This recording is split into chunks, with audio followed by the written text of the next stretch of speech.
Jean-Jacques Goldman, le chanteur signe son grand retour de manière étonnante. Le retour de Jean-Jacques Goldman est attendu avec impatience par ses fans. Aura-t-il lieu un jour? Mystère. Pourtant, de temps à autre, son nom revient dans l'actualité. Si est-il le cas ce vendredi 7 février 2025.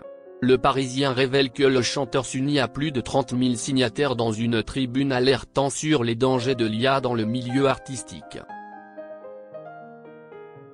Les tubes de Jean-Jacques Goldman sont indémodables. Envole-moi, au bout de mes rêves, je marche seul, quand la musique est bonne. La liste est longue. Pourtant, la personnalité préférée des Français est absente du devant de la scène depuis de nombreuses années. Si est en retrait qu'il continue d'exercer son art, en écrivant des chansons pour d'autres artistes. Son héritage est encore porté aujourd'hui par les nouvelles générations.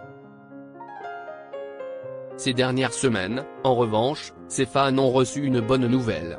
En effet, Jean-Jacques Goldman serait de retour en studio avec une certaine Céline Dion. Un nouveau projet du duo iconique bouleverserait sans doute la musique francophone. Si Jean-Jacques Goldman agit dans l'ombre, il sait toutefois taper du poing sur la table pour des causes qui lui tiennent à cœur.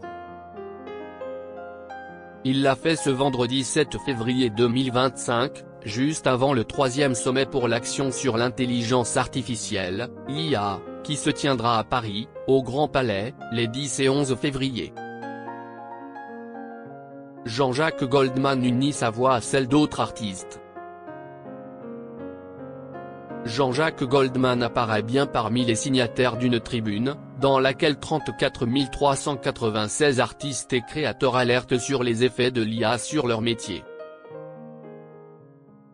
Le texte unit plusieurs grands noms, tous secteurs confondus, musique, théâtre, cinéma, littérature, humour, doublage, etc. La présence de Jean-Jacques reste très rare dans ce type de démarche, comme le soulignent nos confrères du Parisien. On comprend donc l'inquiétude du père de Michael Goldman. Le texte n'a pas vocation à militer contre l'IA, mais à alerter les chefs d'État et dirigeants d'entreprises sur ses effets pervers, rapporte le média.